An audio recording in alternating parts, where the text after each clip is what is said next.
Ela olhou para mim pelo retrovisor e disse: Eu nunca fui embora. Naquele momento, meu corpo gelou. Antes que eu conseguisse responder, ela abriu a porta do carro e saiu, mas não fez som nenhum. Olá, eu sou a Vitória e eu conto histórias de terror. Então, se tu gosta desse conteúdo, te inscreve, deixa o like e ativa o sininho para não perder nenhum vídeo novo. Você já entrou em uma corrida e se arrependeu antes mesmo de chegar ao destino? Isso aconteceu comigo numa madrugada de sábado. Na época, eu trabalhava como motorista de um aplicativo em uma cidade pequena no interior de Minas. Não vou falar o nome exato, porque até hoje tem gente que conhece a história do lugar e prefere fingir que não conhece. Era uma cidade tranquila demais, daquelas onde, depois das 10 da noite, quase tudo fecha. As ruas ficam vazias, os bares abaixam as portas, os cachorros latem de longe e qualquer carro passando chama atenção. Eu costumava rodar até tarde, porque as corridas eram poucas, mas boas. Gente saindo de festa em sítio, funcionários voltando de restaurante, pessoal chegando da rodoviária. Nada muito estranho, pelo menos até aquela noite. Já era perto das 2h20 da manhã quando apareceu uma corrida. O ponto de partida era em frente a uma praça antiga, perto da igreja matriz. O destino aparecia como Estrada do Morro Velho, Convento Santa Cecília. Eu conhecia a Estrada do Morro Velho. Era uma estrada afastada, de terra batida, que subia para uma região da mata. Tinha algumas chacras antigas por ali, umas casas abandonadas, e mais para cima ficava o tal convento, ou o que restava dele. O convento Santa Cecília tinha sido construído fazia muitas décadas. Diziam que nos anos 60 ainda moravam freiras lá. Depois, com o tempo, o convento foi sendo esvaziado. Algumas pessoas diziam que foi por falta de dinheiro, outras diziam que foi por causa de um incêndio. E tinha quem jurasse que algo muito pior tinha acontecido lá dentro. Mas cidade pequena é assim. Todo prédio velho ganha uma história. Eu aceitei a corrida. Quando cheguei na praça, a passageira já estava esperando. Ela estava em pé, perto de um banco de madeira, debaixo de uma árvore enorme. Usava um vestido escuro, simples, comprido até abaixo dos joelhos, e segurava uma bolsa pequena junto ao peito. O rosto dela era pálido, não parecia bêbada, não parecia perdida, só parecia deslocada, como se não combinasse com aquela hora, nem com aquele lugar. Ela entrou no banco de trás sem dizer boa noite. Eu olhei pelo retrovisor, tentei ser educado. Boa noite. É para o convento Santa Cecília mesmo? Ela levantou os olhos devagar. Sim, pode ir. A voz dela era baixa, quase sem emoção. Eu dei partida. Nos primeiros minutos, seguimos por ruas conhecidas. Passamos pela farmácia fechada, pela padaria da esquina, pelo mercado com as luzes apagadas. Depois, pegamos a avenida principal e, pouco a pouco, a cidade foi ficando para trás. A passageira não mexia no celular, não olhava pela janela, não perguntava nada. Ficava sentada, com a bolsa no colo, as duas mãos em cima dela, os dedos muito juntos. e muito parados. Aquilo já me incomodava um pouco, mas eu tentei não pensar demais.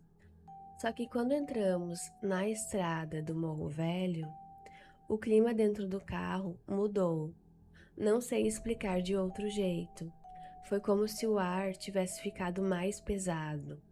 A estrada era estreita, cheia de buracos, cercada por árvores dos dois lados.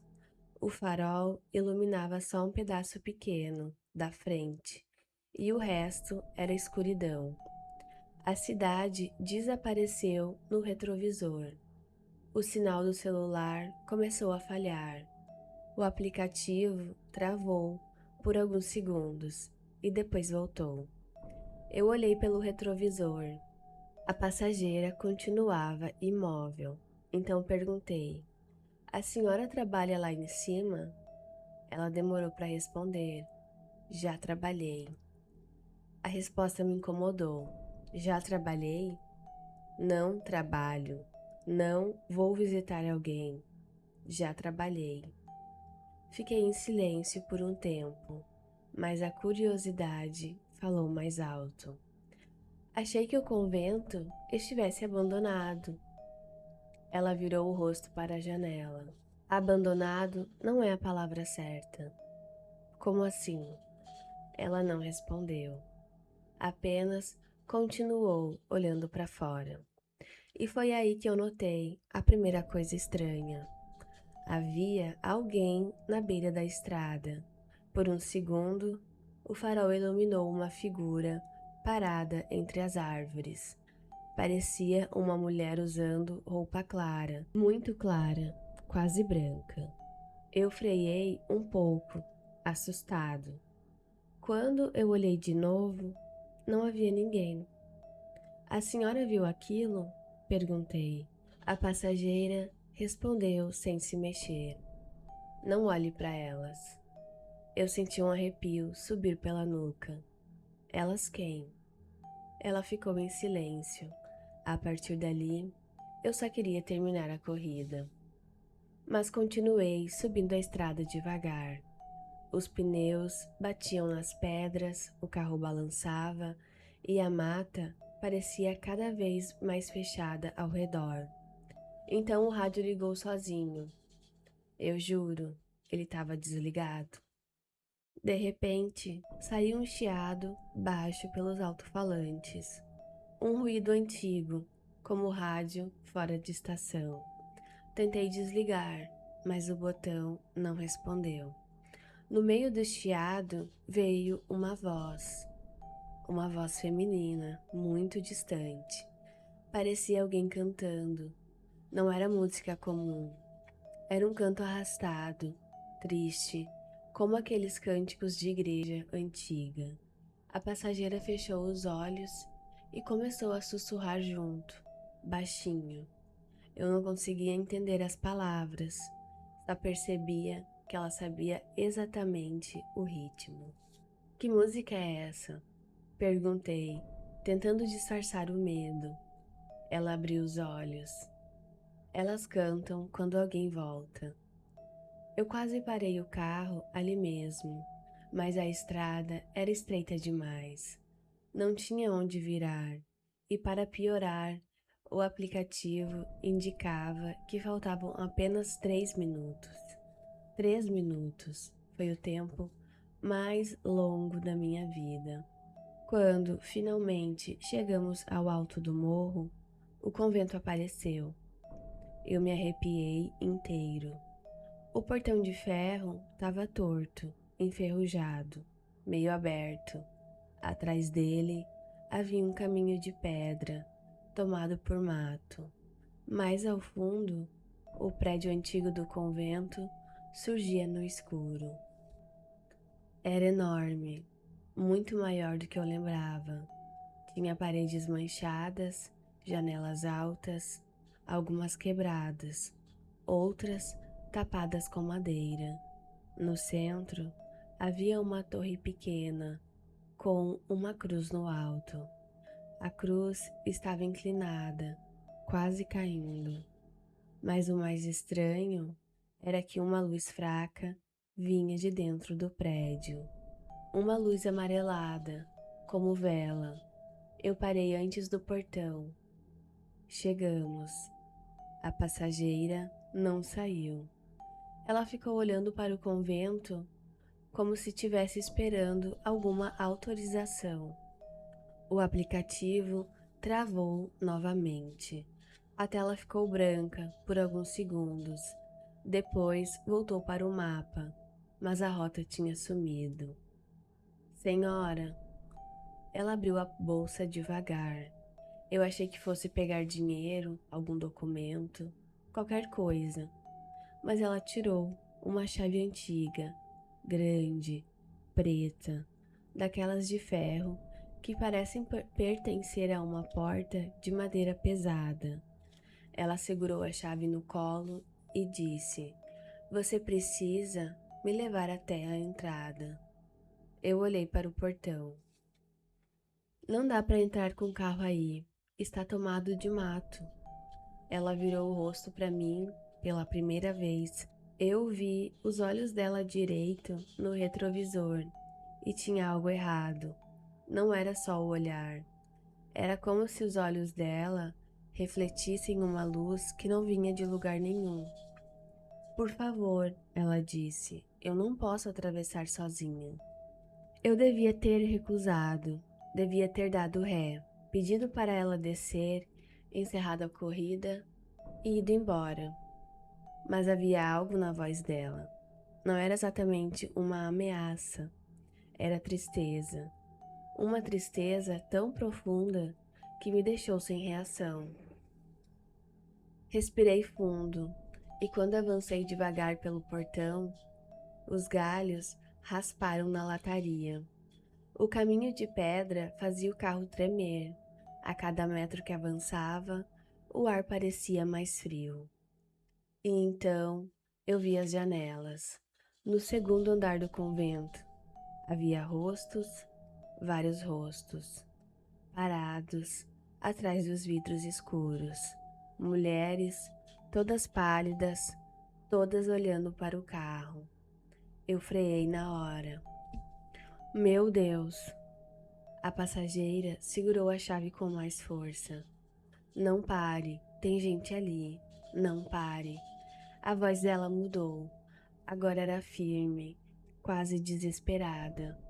Eu acelerei um pouco, o bastante para chegar perto da escadaria principal. O carro parou diante da porta enorme do convento. A madeira estava velha, rachada, mas no centro havia uma maçaneta dourada, limpa demais para aquele lugar. A luz amarela vinha por baixo da porta, como se houvesse velas acesas do outro lado. A passageira respirou fundo. "Obrigada por me trazer. A senhora tem certeza que quer ficar aqui?" Ela olhou para mim pelo retrovisor e disse: "Eu nunca fui embora." Naquele momento, meu corpo gelou. Antes que eu conseguisse responder, ela abriu a porta do carro e saiu, mas não fez nenhum som, nenhum passo na pedra, nenhum barulho da porta batendo. Ela subiu a escadaria devagar, segurando a chave antiga nas duas mãos. Quando chegou diante da porta, não precisou abrir. A porta do convento se abriu sozinha. Lá dentro, eu vi um corredor comprido, iluminado por velas nas paredes, e no fundo do corredor havia freiras, muitas, paradas em duas fileiras, todas com o rosto coberto por véus escuros, todas viradas na direção da mulher. A passageira entrou, a porta começou a se fechar. Foi aí que uma das freiras levantou a cabeça. Eu não vi o rosto inteiro, só vi a boca, aberta demais, como se estivesse gritando sem emitir som, e todas as velas se apagaram ao mesmo tempo. A porta bateu e o convento ficou completamente escuro. No mesmo instante, o aplicativo voltou. A corrida apareceu como finalizada, mas o nome da passageira sumiu. No lugar só aparecia usuário não identificado. Eu dei ré tão rápido que quase bati em uma árvore. Voltei pelo caminho de pedra, passei pelo portão enferrujado e desci a estrada sem olhar para trás. Mas eu ouvia, atrás do carro, no meio da mata, vinha aquele som de novo, baixo, feminino, triste, como se muitas vozes estivessem cantando juntas. Mas quando cheguei na cidade, parei no primeiro posto aberto. Minhas mãos tremiam tanto que eu mal consegui desligar o carro. O frentista percebeu meu estado e perguntou se eu estava bem. O convento Santa Cecília ainda existe? Ele ficou sério na hora e disse: existe, mas ninguém sobe lá de madrugada. Eu perguntei por quê. Ele olhou para a estrada, depois para mim. Porque as mulheres que moravam lá morreram faz tempo. Segundo ele, décadas atrás, o convento pegou fogo durante uma noite de tempestade. Algumas freiras conseguiram escapar, outras ficaram presas lá dentro. Mas a história mais estranha era sobre uma jovem que vivia no convento, uma moça que tinha sido deixada pela família e nunca aceitou a vida religiosa. Diziam que na noite do incêndio ela tentou fugir, mas voltou para buscar uma chave, a chave da porta principal, e nunca mais saiu. Eu não contei para ele que tinha acabado de levar uma mulher até lá. Não contei sobre a chave, nem sobre as feiras no corredor. Só entrei no carro e fui embora. Durante 2 semanas, parei de dirigir de madrugada, mas o pior veio alguns dias depois. Eu estava limpando o banco de trás quando encontrei uma coisa caída no assoalho, uma medalhinha antiga, preta de sujeira, com a imagem de Santa Cecília. Atrás dela havia uma inscrição quase apagada. Voltei para abrir. Até hoje, não sei o que aquela passageira queria. Não sei se eu ajudei alguém a encontrar descanso ou se abri alguma coisa que devia continuar fechada.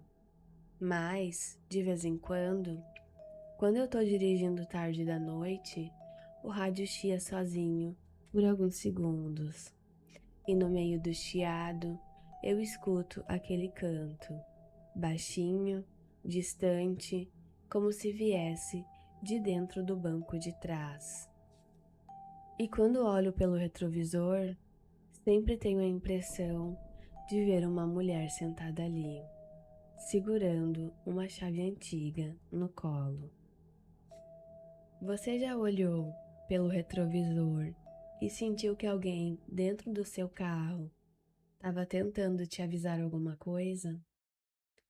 Isso aconteceu comigo numa madrugada de terça-feira. Na época, eu trabalhava como motorista de aplicativo em uma cidade média do interior do Paraná. Não era uma cidade perigosa o tempo todo, mas de madrugada tudo muda. As ruas ficam vazias, as esquinas parecem mais largas, e qualquer pessoa parada na calçada começa a parecer fora do lugar. Eu já dirigia fazia quase 2 anos. Tinha aprendido a reconhecer passageiro bêbado, casal brigando, gente tentando entrar com bebida aberta, gente que muda destino no meio do caminho, essas coisas comuns de quem roda a noite toda. Mas aquela corrida foi diferente. Era por volta de 1h30 da manhã quando o aplicativo tocou. O embarque era perto de uma clínica particular fechada, numa avenida bem silenciosa. O destino ficava em um bairro afastado, quase na saída da cidade. O nome no aplicativo era Renato. Aceitei.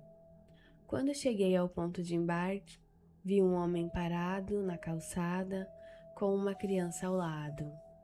Ele aparentava ter uns 40 anos. Usava uma jaqueta escura, calça jeans e segurava uma mochila pequena.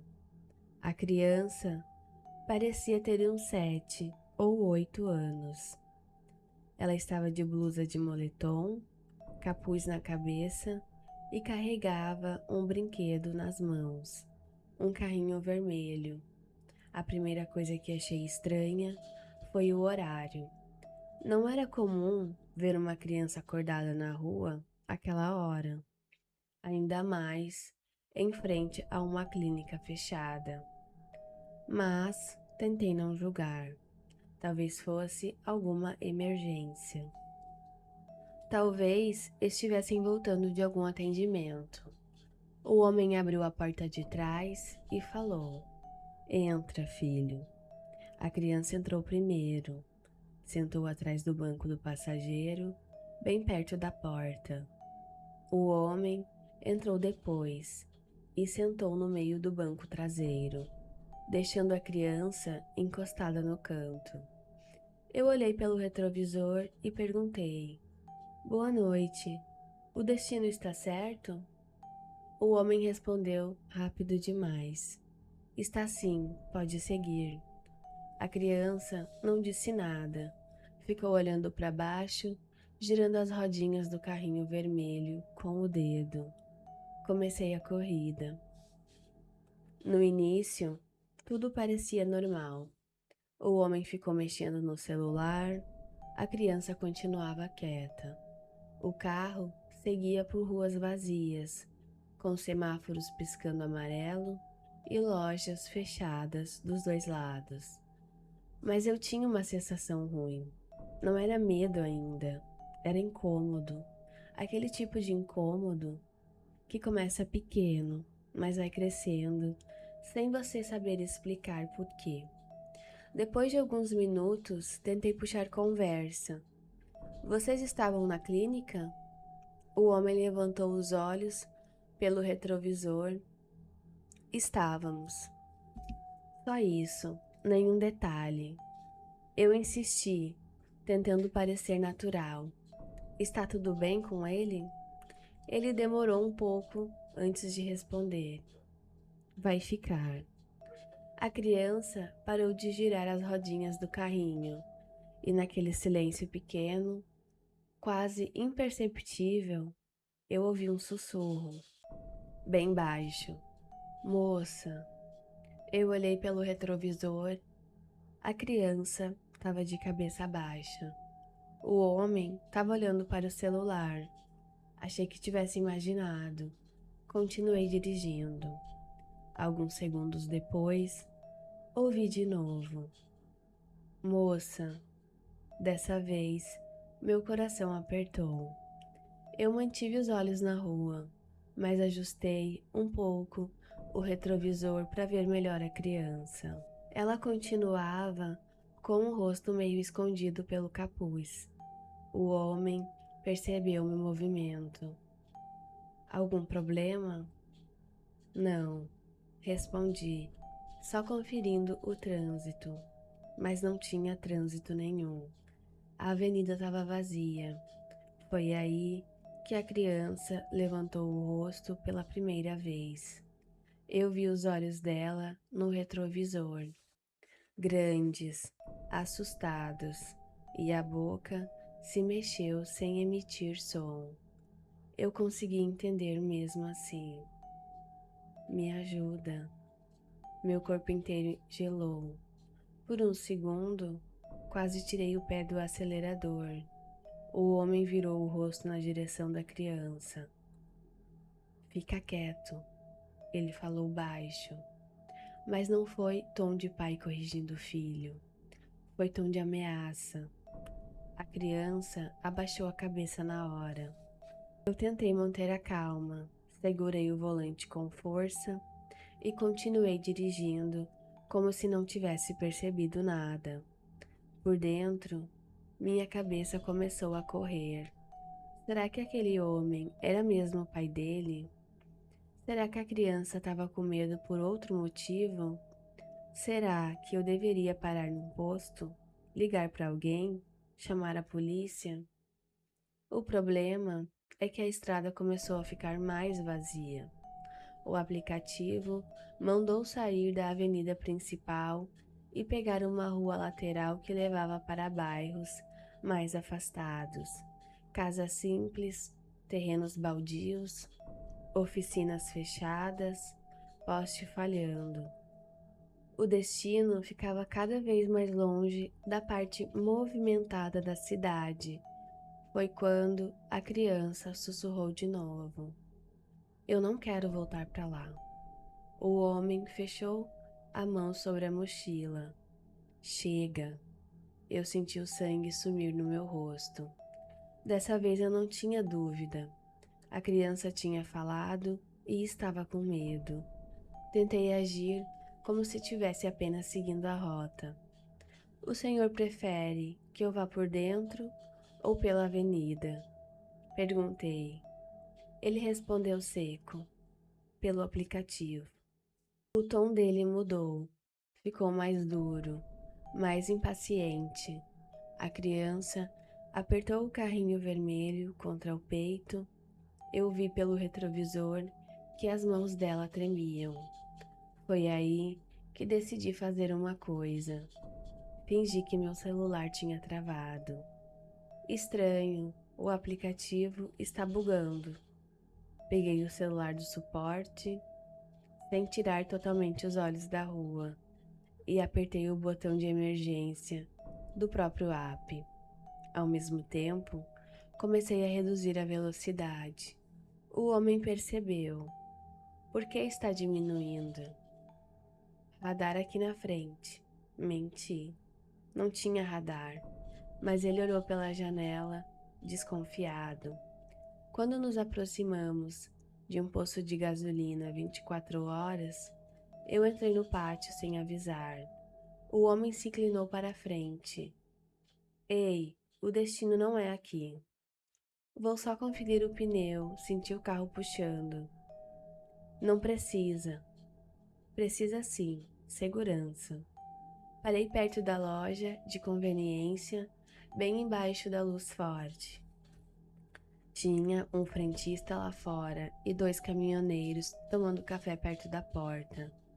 O homem ficou imóvel no banco de trás e a criança olhou para mim pelo retrovisor. Eu nunca vou esquecer aquele olhar, como se ela estivesse prendendo a respiração.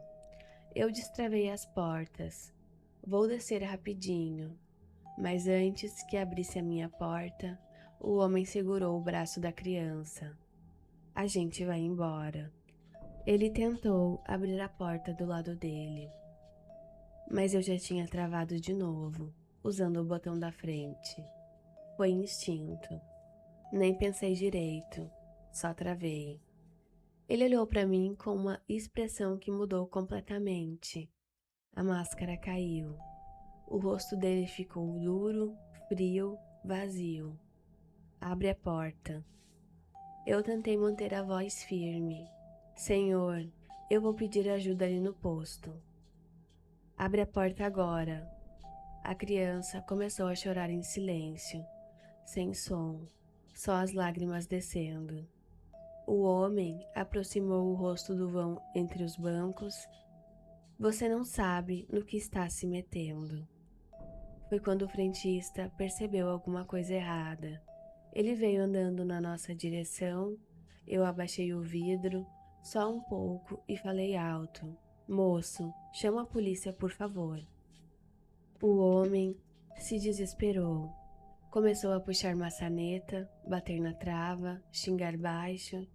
Eu buzinei uma vez, depois outra. Os caminhoneiros olharam, Um deles veio correndo. E então, aconteceu algo que até hoje eu não consigo explicar. A criança levantou o carrinho vermelho, colocou entre os dois bancos e disse, olhando para o homem: "Você prometeu que ia me levar para casa." O homem parou. Parou completamente, como se aquela frase tivesse atravessado o corpo dele. Ele olhou para a criança com um medo que eu ainda não tinha visto nele. Medo de verdade. A criança continuou: "Mas você nunca levou." O ar dentro do carro ficou gelado. Não frio de ar-condicionado. Gelado como o quarto fechado há anos. Eu olhei pelo retrovisor e vi o rosto da criança, pela primeira vez, sem sombra. Ela estava pálida demais, os lábios quase sem cor, e havia uma marca escura ao lado da testa, parcialmente escondida pelo capuz. O homem começou a balançar a cabeça. Não. A criança virou para mim. "Moça, agora pode abrir." Eu apertei o botão, as portas destravaram, o homem saiu do carro tropeçando, mas não correu para longe. Ele caiu de joelhos no chão do posto, com as mãos na cabeça, dizendo: "Eu não fiz por querer, eu não fiz por querer." Os caminhoneiros seguraram ele até a polícia chegar. A criança continuou sentada no banco de trás, quieta. Eu virei o corpo para falar com ela. "Está tudo bem? Você está machucado?" Ela não respondeu, só olhou para o carrinho vermelho no banco. Depois olhou para mim e perguntou: "Você pode entregar para minha mãe?" Antes que eu pudesse dizer qualquer coisa, uma viatura entrou no posto. As luzes vermelhas e azuis refletiram no vidro do carro. Eu olhei um segundo para fora, só um segundo. A criança não estava mais lá. A porta não tinha aberto. O vidro estava fechado, o cinto nem tinha se mexido. Só o carrinho vermelho continuava no banco, molhado, como se tivesse acabado de ser tirado da chuva, mesmo que não estivesse chovendo naquela noite. Quando os policiais vieram falar comigo, eu estava tremendo tanto que mal consegui explicar. Contei sobre a corrida, sobre o homem, sobre a criança, sobre o pedido de ajuda. Um dos policiais ficou em silêncio por tempo demais e depois perguntou: "Como era esse menino?" Eu descrevi a roupa, o capuz, a idade, o carrinho vermelho. O policial olhou para o colega e foi aí que eu entendi que eles já sabiam de alguma coisa. Mais tarde, descobri a história. Anos antes, um menino tinha desaparecido naquela mesma região. O pai dizia que tinha levado a criança para casa depois de uma consulta, mas os dois nunca chegaram. Depois, ele mudou a versão várias vezes. Falou de acidente, falou de confusão, falou que o filho tinha fugido. Nunca encontraram o corpo.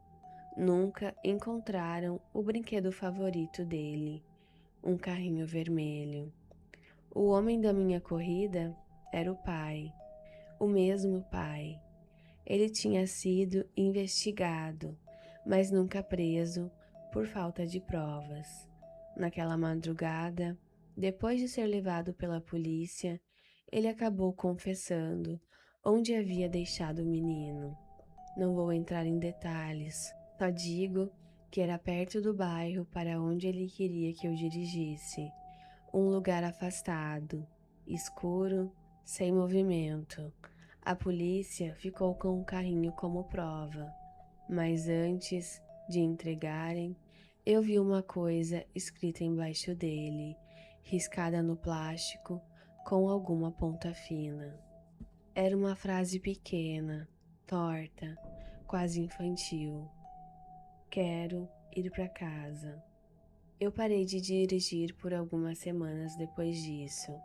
Tentei convencer a mim mesma de que tinha sido choque, medo, cansaço, que talvez a criança tivesse descido sem eu perceber, que talvez minha mente tivesse misturado tudo. Mas eu sei o que eu vi. Eu sei quem estava no banco de trás. Eu sei que aquele menino não entrou no meu carro para ser salvo. Ele entrou para ser encontrado. Hoje voltei a dirigir, mas nunca mais aceito corrida com criança de madrugada, sem olhar duas vezes.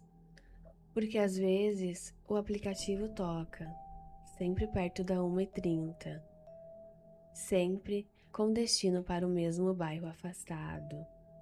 E quando eu olho o nome do passageiro, não aparece Renato, aparece só uma frase: leva ele para casa.